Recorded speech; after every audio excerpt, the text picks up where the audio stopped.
जैसा कि आप सभी को पता होगा, हम लोग साइंस में सेकंड चैप्टर पढ़ रहे थे, अम्ल क्षार एवं लवण। आज ये सेकंड क्लास है। अगर आपने फर्स्ट क्लास नहीं देखा है तो उसका लिंक मैं डिस्क्रिप्शन व आई कार्ड पे दे दूंगा, आप जाकर देख सकते हैं। हमने पिछले क्लास में जितने भी सूचक हैं उनके साथ अम्ल और क्षार किस प्रकार के गुण दर्शाते हैं या किस तरह का वो रिएक्शन करते हैं उसको देखा था। ठीक, आज हम देखेंगे कि इन सभी का रासायनिक गुण क्या है। तो देखिए यहाँ पर अम्ल एवं क्षारक धातुओं के साथ कैसी क्रिया करती है, पहले इसको जानना है। तो मैं बता दूं, अगर अम्ल क्षार ये दोनों ही अगर धातुओं से क्रिया करते हैं तो लवण बनाते हैं और हाइड्रोजन गैस रिलीज होता है। ओके, चाहे अम्ल हो या क्षार हो, अगर वो धातु से क्रिया कर रही है तो लवण बनेगा और हाइड्रोजन गैस रिलीज होगा, दोनों केस में। ओके, अब यहाँ पर हमें एक नया शब्द मिल गया, लवण। इसके बारे में हम आगे तो अच्छे से डिटेल में समझेंगे। तो आप इसको समझ लीजिए कि ये लवण क्या होता है, एक न्यूट्रल होता है। मतलब अम्ल क्या होता है, अम्ल का पीएच वैल्यू 7 से नीचे होता है और जो क्षार होता है उसका वैल्यू क्या होता है, 7 से अधिक होता है। लेकिन जो लवण होता है वो क्या होता है, न्यूट्रल होता है। मतलब इसका जो पीएच वैल्यू होता है वो 7 होता है। तो जब अम्ल धातु से क्रिया करता है तो लवण बनता है। जैसे लवण का एक एग्जाम्पल ले लें तो सोडियम क्लोराइड। ठीक है, जो नमक जो हम खाते हैं वो क्या है, सोडियम क्लोराइड। वो भी क्या है, एक लवण है जिसका पीएच वैल्यू क्या होता है, 7। मतलब वो न्यूट्रल होता है। तो यहाँ पर अम्ल अगर धातु से क्रिया करे तो लवण बनेगा और हाइड्रोजन गैस रिलीज होगा। यहाँ पर अम्ल हो या क्षार हो, दोनों क्या होता है, यहाँ पर लवण बनाएगा और हाइड्रोजन गैस रिलीज करेगा। जैसे यहाँ पर एग्जाम्पल दिया गया है HCl का। ठीक है, हाइड्रोक्लोरिक एसिड जब जिंक से रिएक्शन करता है, जिंक क्या है, एक धातु है ना, धातु से क्या कर रहा है, वो रिएक्ट कर रहे हैं। तो यहाँ पर जिंक क्लोराइड बन रहा है जो एक लवण है। ओके, और यहाँ पर हाइड्रोजन गैस रिलीज हो रहा है। तो यही क्रिया क्षार के साथ भी हो सकती है। क्षार अगर क्रिया करेगा तब भी यहाँ पर आपको एक लवण प्राप्त होगा और हाइड्रोजन गैस रिलीज होगा। लेकिन सबसे पहले यहाँ पर एक क्रियाकलाप दिया गया है, उसको देखते हैं। देखिए यहाँ पर क्या क्रियाकलाप किया गया है। पहले एक टेस्ट ट्यूब लिया गया, उस टेस्ट ट्यूब में दानेदार जिंक को यहाँ पर डाल दिया गया। मतलब जिंक के कुछ टुकड़ों को यहाँ पर डाल दिया गया है। फिर उसके बाद क्या किया गया कि 2 ml सोडियम हाइड्रोक्साइड को यहाँ पर किनारे से डाला गया। अगर डालेंगे तो क्या होगा, यहाँ पर रिएक्शन होगा। रिएक्शन होने पर यहाँ पर क्या हो जाएगा, पूरा गर्म हो जाएगा ना। ये क्या होगा, गर्म हो जाएगा, जिससे एक गैस निकलेगा। गैस निकलेगा, कौन सा गैस निकलेगा, यहाँ पर हाइड्रोजन गैस। क्योंकि हम देखो यहाँ पर जिंक डाले, उसके बाद सोडियम हाइड्रोक्साइड डाल रहे हैं। सोडियम हाइड्रोक्साइड मतलब क्या है, वो क्षार है। ओके, क्षार है या अम्ल रहे, क्षार रहे या अम्ल रहे, दोनों जिंक के साथ या धातु के साथ क्रिया करके क्या बनाता है, यहाँ पर तो बन जाएगा आपका लवण। ठीक है, या बोल सकते हो यहाँ पर बनेगा क्या, सोडियम जिंकेट। सोडियम जिंकेट यहाँ पर क्रिएट होगा जो एक लवण होगा और यहाँ से हाइड्रोजन गैस रिलीज होगा। तो हाइड्रोजन गैस रिलीज होगा, उसको परीक्षण करने के लिए आप क्या करोगे। हाइड्रोजन गैस क्या होता है, एक ज्वलनशील गैस है। ठीक, तो अगर आप मोमबत्ती को जलाकर रख दो या आप माचिस की तीली को यहाँ पर जलाकर रख दो तो वो क्या होगा, बहुत अधिक जलना स्टार्ट हो जाएगा। मतलब वो जितना भी जलता रहेगा उससे ज़्यादा वो जलना स्टार्ट हो जाएगा, क्योंकि हाइड्रोजन गैस एक ज्वलनशील गैस है। ठीक है, तो इस प्रकार से आप परीक्षण कर सकते हो। तो देखिए इस अभिक्रिया को यहाँ पर दर्शाया गया है। सोडियम हाइड्रोक्साइड जब जिंक से क्रिया करता है तो क्या हो जाता है, गर्म हो जाएगा। वो गर्म होने पर यहाँ पर सोडियम जिंकेट बनता है। सोडियम जिंकेट बनेगा और हाइड्रोजन गैस क्या होगा, रिलीज होगा। ओके, जिसका परीक्षण हम अगर मोमबत्ती को रख दें या माचिस की तिल्ली को जलाकर रख दें तो और अधिक जलना स्टार्ट हो जाता है। ओके, आई होप आपको इतना अच्छे से समझ में आया होगा। अब चलिए आगे बढ़ते हैं और अगला टॉपिक लेते हैं। देखिए क्या है यहाँ पर, अम्ल धातु कार्बोनेट एवं धातु हाइड्रोजन कार्बोनेट के साथ कैसे क्रिया करती है, इसी को हम आगे समझेंगे। ठीक है, इसी को हम आगे समझते हैं। चलो, तो हमें यहाँ पर क्या देखना है कि जो अम्ल है वो धातु कार्बोनेट या धातु हाइड्रोजन कार्बोनेट के साथ किस प्रकार की क्रिया करती है उसको देखना है। उसी से रिलेटेड यहाँ पर एक क्रियाकलाप दिया गया है। तो देखिए यहाँ पर क्या किया गया, सबसे पहले हम एक टेस्ट ट्यूब लेंगे, उसमें 0.5 ग्राम सोडियम कार्बोनेट लेंगे। ठीक है, सबसे पहले हम एक टेस्ट ट्यूब में सोडियम कार्बोनेट ले रहे हैं 0.5 ग्राम। ओके, उसके बाद ये जो थिसिल किप दिया गया है इसके सहारे हमें 2 ml हाइड्रोक्लोरिक एसिड डालना है, तनु हाइड्रोक्लोरिक एसिड डालना है। ओके, फिर देखना है कि यहाँ पर क्या रिएक्शन हो रहा है। पहले हमने क्या किया, 0.5 ग्राम सोडियम कार्बोनेट लिए। सोडियम कार्बोनेट लेने के बाद ये जो थिसिल फनल दिया गया है उसके सहारे हाइड्रोक्लोरिक एसिड को हमने यहाँ पर डाला। फिर हम देखेंगे कि इसमें से कुछ बुलबुला निकलने लगता है। मतलब जो बुलबुला है वो क्या है, कार्बन डाइऑक्साइड गैस होता है। ओके, यहाँ से हमें कार्बन डाइऑक्साइड गैस निकलते हुए दिखाई देगा। तो आप इसका परीक्षण किस तरीके से करोगे उसको यहाँ पर ध्यान देना।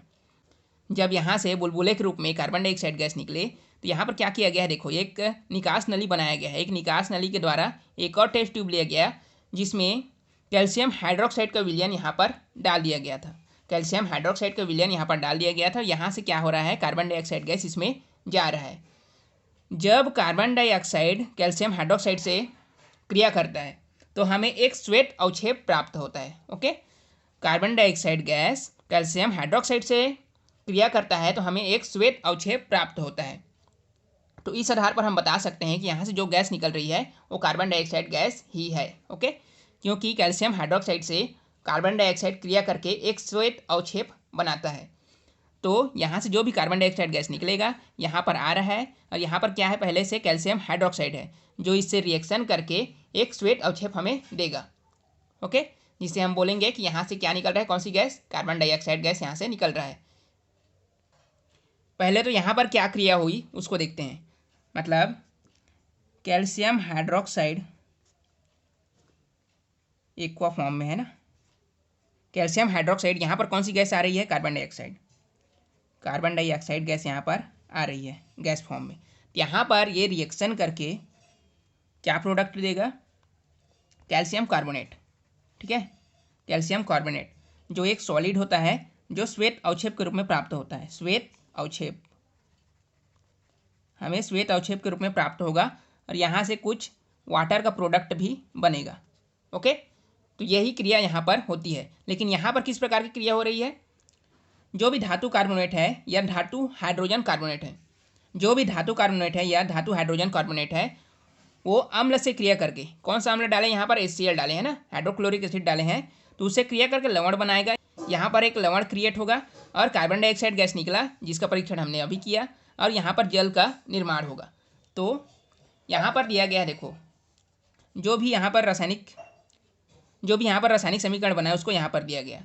या तो हम चाहें तो सोडियम कार्बोनेट लें, जैसे यहाँ पर क्या लिया गया है, सोडियम कार्बोनेट पहले लिया गया, या तो आप ले सकते हो सोडियम हाइड्रोजन कार्बोनेट, या इसी को बोला जाता है क्या, सोडियम बाइकार्बोनेट भी इसी को बोला जाता है। तो ये दोनों को दोनों ठीक है सेम रिएक्शन देंगे ना, मतलब HCl डालेंगे दोनों में। पहले इसका परीक्षण करके देख लीजिएगा, इसमें भी परीक्षण करोगे, HCl डालोगे तो यहाँ पर क्या बनेगा, सोडियम क्लोराइड, जो क्या है, एक लवण है। ठीक है, सोडियम क्लोराइड बनेगा, पानी बनेगा और कार्बन डाइऑक्साइड गैस रिलीज होगा। अगर सोडियम कार्बोनेट ना लेकर सोडियम बाइकार्बोनेट या सोडियम हाइड्रोजन कार्बोनेट लेंगे, उसमें भी HCl मिलाएंगे तो सोडियम क्लोराइड ही बनेगा। ठीक है, सोडियम क्लोराइड ही बनेगा, मतलब यहाँ पर लवण बनेगा और पानी फॉर्म होगा, फिर कार्बन डाइऑक्साइड गैस निकलेगा। दोनों के केस में वही रिएक्शन होगा, राइट। दोनों के केस में क्या बन रहा है, लवण बन रहा है, कार्बन डाइऑक्साइड गैस बाहर निकल रही है और वाटर का फॉर्म यहाँ पर हो रहा है। और कार्बन डाइऑक्साइड गैस जो निकला उसका परीक्षण भी हमने यहाँ पर किया कैल्शियम हाइड्रोक्साइड विलयन में। ये क्या कर दिया, इसके साथ अगर रिएक्शन करता है तो श्वेत अवक्षेप हमें प्राप्त होता है। अगर श्वेत अवक्षेप प्राप्त हो रहा है तो हम बोल देंगे क्या, यहाँ पर कार्बन डाइऑक्साइड गैस निकला है। ओके, आई होप आपको इतना समझ में आया होगा। अगर क्लास आपको पसंद आ रहा हो, समझ में आ रहा हो अच्छे से, तो प्लीज़ एक लाइक ज़रूर करें। चलिए आगे बढ़ रहे हैं। तो देखिए अगला पॉइंट यहाँ पर दिया गया है, क्षारक अधातु ऑक्साइड के साथ कैसे अभिक्रिया करती है। अधातु जैसे कार्बन हो गया, सल्फर हो गया, ये सभी क्या है, अधातु हैं। अगर अधातु ऑक्सीजन से रिएक्शन करता है, ऑक्सीजन से रिएक्शन कर लेगा तो क्या बना लेता है वो, अधातु ऑक्साइड। जैसे सल्फर यहाँ पर क्या है, एक अधातु है जिसने ऑक्सीजन के साथ रिएक्ट करके यहाँ पर सल्फर डाइऑक्साइड बनाया, जो क्या है, एक अधातु ऑक्साइड। तो हमें यहाँ पर देखना है कि जो क्षारक है वो अधातु ऑक्साइड के साथ क्रिया करके, मतलब कैसी अभिक्रिया वो देता है, किस प्रकार का रिएक्टेंट यहाँ पर बनेगा उसको देखते हैं। ठीक है, तो सल्फर डाइऑक्साइड यहाँ पर क्या है, अधातु ऑक्साइड है जो सोडियम हाइड्रोक्साइड से क्रिया करके लवण बनाएगा। सोडियम सल्फाइड यहाँ पर बना, जो क्या है, एक लवण है और पानी का फॉर्म होगा। ठीक है, मतलब अधात्विक ऑक्साइड क्षारक से क्रिया करेगा तो लवण बनेगा और जल का फॉर्म होगा। ओके, सभी केस में ना, अगर चाहे यहाँ पर कार्बन डाइऑक्साइड रहे तो क्षारक के साथ क्रिया करेगा तो लवण ही बनेगा और जल का यहाँ पर फॉर्म होगा। फिर अगला पॉइंट दिया गया है, अम्ल और क्षारक आपस में कैसे क्रिया करते हैं। अम्ल और क्षारक आपस में कैसे क्रिया करते हैं। अगर अम्ल और क्षार एक दूसरे से क्रिया करते हैं तो लवण बनता है और जल वाटर का फॉर्म होता है। ठीक है, अम्ल और क्षार आपस में क्रिया करेगा तो लवण बनेगा, साल्ट बनेगा और वाटर का फॉर्म होगा। जैसे यहाँ पर एक क्रियाकलाप दिया गया है कि अगर अम्ल और क्षार एक दूसरे से क्रिया करेंगे तो किस प्रकार का यहाँ पर क्रिया होगा उसको। ठीक है, इससे पहले कि हम इसको समझें, आप सभी को पता होगा कि फिनाप्थेलिन क्या है। एक इंडिकेटर है, सूचक है, जो अम्ल एवं क्षार को आइडेंटिफाई करने में काम आता है। फिनाप्थेलिन का जो ओरिजिनल कलर होता है, रंग होता है, क्या होता है, वो कलरलेस है। ठीक है, अम्ल के साथ भी वो कलरलेस ही होता है, उसमें कोई किसी प्रकार की चेंजेस नहीं आती। लेकिन क्षार जैसे ही बेस उसमें ऐड होते जाता है, इसका रंग क्या हो जाता है, पिंक या गुलाबी कलर में ये बदल जाता है। ठीक है, तो सबसे पहले हमें क्या करना है, एक टेस्ट ट्यूब लेना है, उसमें 20 बूंद क्या लेना है आपको, तनु हाइड्रोक्लोरिक अम्ल लेना है। ठीक है, 20 बूंद आपको तनु हाइड्रोक्लोरिक अम्ल लेना है, उसमें 1 से 2 बूंद फिनाप्थेलिन डाल देना है। ठीक है, एक टेस्ट ट्यूब लिए, उसमें 20 बूंद HCl लेंगे, हाइड्रोक्लोरिक एसिड, उसमें 1-2 बूंद क्या डालना है हमको, फिनाप्थेलिन डालना है। तो अभी इसमें क्या होगा, चेंजेस कुछ भी नहीं होगा, क्योंकि ओरिजिनल कलर फिनाप्थेलिन का कलरलेस ही है और एसिड के साथ भी वो कलरलेस ही रहता है, उसमें कोई किसी प्रकार के चेंजेस नहीं आता। लेकिन जब हम परख नली को हिलाते हुए बूंद बूंद करके धीरे धीरे क्या करेंगे, सोडियम हाइड्रोक्साइड इसमें मिलाते जाएंगे। ठीक है, सोडियम हाइड्रोक्साइड इसमें मिलाते जाएंगे। तो अभी हमने देखा कि अम्ल और क्षार, फिनाप्थेलिन को आप भूल जाइए अभी, क्योंकि ये इंडिकेटर है ना, अभी इंडिकेटर कब काम आएगा बताऊंगा। अभी क्या हो रहा है, HCl hydrochloric acid sodium hydroxide के साथ क्रिया करेगा, तब क्या बनेगा, अम्ल और क्षार एक दूसरे से क्रिया करते हैं, क्या बनते हैं, लवण बनते हैं। ठीक है, लवण बनेगा जो क्या होता है, उदासीन होता है, मतलब इसका pH वैल्यू कितना होगा, 7 होगा। तो अभी इसमें किसी प्रकार के चेंजेस नहीं आएगी, जब तक अम्ल और क्षार एक दूसरे से क्रिया करते रहेंगे तो उसमें किसी प्रकार के चेंजेस नहीं आएगा। फिनाप्थेलिन किसी प्रकार का मतलब अपने रंग में परिवर्तन नहीं करेगा। तो क्या कर रहे हैं, यहाँ पर हम बूंद बूंद करके सोडियम हाइड्रोक्साइड को इसमें मिला रहे हैं। ठीक है, तो जब तक ये दोनों एक दूसरे से क्रिया करते रहेंगे, यहाँ पर 20 बूंद हाइड्रोक्लोरिक एसिड है और हम बूंद बूंद करके सोडियम हाइड्रोक्साइड इसमें मिलाते जा रहे हैं, तो धीरे धीरे करके वो सभी अणुओं से, मतलब HCl के सभी अणुओं से सोडियम हाइड्रोक्साइड के जो अणु हैं वो क्या करते रहेंगे, क्रिया करते रहेंगे। जब पूरा तरीके से, मतलब यहाँ पर जितने भी अणु होंगे हाइड्रोक्लोरिक एसिड के, सोडियम हाइड्रोक्साइड से जितने भी प्रकार के, मतलब जितने भी अणु रहेंगे वो सभी क्रिया कर लेंगे। उसके बाद जो फिनाप्थेलिन डाले रहेंगे वो अपना कलर क्या करेगा, चेंज करने लगेगा। ठीक है, जब पूरी तरीके से ये दोनों एक दूसरे से क्रिया कर लेंगे और इसकी मात्रा अधिक हो जाएगी, सोडियम हाइड्रोक्साइड की मात्रा अधिक हो जाएगी, तो फिनाप्थेलिन अपना कलर चेंज करने लगेगा और वो क्या हो जाएगा, पिंक कलर में बदल जाएगा। वही यहाँ पर दिया गया है, क्या बोला गया है, सोडियम हाइड्रोक्साइड विलयन तब तक डालें जब तक विलयन का रंग गुलाबी ना हो जाए, हल्का गुलाबी ना हो। ठीक है, तो विलयन के रंग परिवर्तन का क्या कारण है, कारण यही है कि जब तक वो HCl से रिएक्शन कर रहा था, कौन, सोडियम हाइड्रोक्साइड, तो साल्ट बना रहा था ना, साल्ट कुछ अणुओं के साथ। वो देखो यहाँ पर लिखा है, अम्ल में क्षार की 1 बूंद डालने पर वह अम्ल के साथ के कुछ अणुओं के साथ क्रिया कर लवण और पानी बनाता है। ठीक है, तो कुछ बूंद डालते हैं तो अम्ल के कुछ जो भी यहाँ पर अणु हैं, ठीक है, कुछ अणु हैं, उनके साथ वो क्रिया करके क्या बना रहा है, लवण और पानी बना रहा है। लेकिन जैसे जैसे हम मिलाते जाते हैं तो जो अणु बचा रहता है HCl का, वो सोडियम हाइड्रोक्साइड का अणुओं से क्या करते जाता है, रिएक्शन करते जाता है। और ये रिएक्शन आपका कहलाता है क्या, उदासीनीकरण इसलिए कहलाता है क्योंकि लवण भी क्या है, उदासीन है, और जल का फॉर्म हो रहा है वो भी क्या है, उदासीन है। तो यहाँ पर अम्ल और क्षार ये दोनों रिएक्शन करके उदासीन ही बना रहे हैं ना। सोडियम क्लोराइड भी क्या है, एक उदासीन है, लवण उदासीन होता है, और पानी भी क्या है, इसका भी pH वैल्यू कितना होता है, 7 होता है, मतलब ये भी उदासीन है। तो यह क्रिया क्या कहलाती है, उदासीनीकरण क्रिया ये लोग करते रहते हैं। लेकिन जैसे ही सभी अणु क्षार के जितने भी अणु हैं उन सभी से क्रिया कर लेता है, उसके पश्चात क्षार की 1 और बूंद डालते ही क्या हो जाता है, उसका रंग क्या हो जाता है, गुलाबी कलर हो जाता है।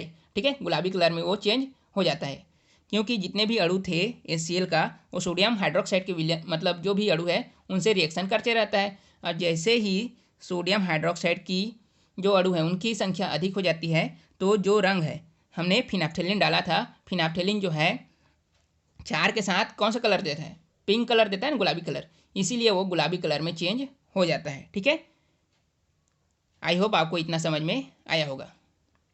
तो आज की क्लास को हम यहीं तक रखते हैं। अगर आज की क्लास आपको पसंद आया हो या समझ में आया हो अच्छे से, तो प्लीज़ एक लाइक ज़रूर करिएगा, और चैनल को अभी तक सब्सक्राइब नहीं किए हों तो सब्सक्राइब करके बेल आइकन को प्रेस कर दीजिए। ओके, चलिए बाय।